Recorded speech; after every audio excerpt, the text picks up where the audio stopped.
Hi ಎಲ್ಲರಿಗೂ. ದೇವರಿಗೆ ದೀಪ ಹಚ್ಚೋ ಮುಖಾಂತರ ನಿಮಗೆ ಪರಿಚಯ ಮಾಡ್ಕೋತಾ ಇದ್ದೀನಿ. ನಾನು ನಿಮ್ಮ ಪ್ರೀತಿಯ ಕೊಡಗಿನ ಹುಡುಗಿ ನಯನ ಚೋಕೀರ.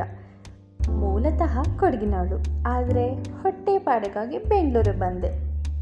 ನನ್ನ ಪರಿಚಯ ನಿಮಗೆ ಆಯ್ತಲ್ಲ. ನಾವು ಗೊತ್ತಲ್ಲ, ಮೊದಲೇ ಕೊಡಗಿನವರು. ಕಾಫಿ ಇಲ್ಲಾಂದರೆ ದಿನಾನೇ ಮುಂದುವರಿಯಲ್ಲ. ಅದರಲ್ಲೂ ಕರ್ತ ಕಾಫಿ ಅಂದರೆ ಬ್ಲ್ಯಾಕ್ ಕಾಫಿ ಇಲ್ಲಾಂದರೆ ದಿನಾನೇ ಮುಗಿಯಲ್ಲ. ಹಾಗೆ ಕಾಫಿ ಕುಡಿತಾ ಮನೆ ಮುಂದಿರೋ ಗಿಡಗಳನ್ನೆಲ್ಲ ನೋಡ್ತಾ ಟೆರೇಸ್ಗೊಂದು ವಿಸಿಟ್ ಹಾಕೋಣ ಅಂತ ಹೇಳಿ ಬಂದೆ. ಹಾಗೆ ಅಲ್ಲಿರೋ ಫ್ರೆಶ್ ಗಾಳಿ ತಗೋತಾ ಸುತ್ತಮುತ್ತ ಕಣ್ಣಾಡಿಸ್ತಾ ಇನ್ನೇನು ಅಡುಗೆ ಆಗಬೇಕಂತ ಹೇಳಿ ಕಿಚನ್ ಕಡೆ ಹೊರಟೆ. ಇದಾಗಿತ್ತು ಇವತ್ತಿನ ನನ್ನ ಪುಟ್ಟ ವ್ಲಾಗ್.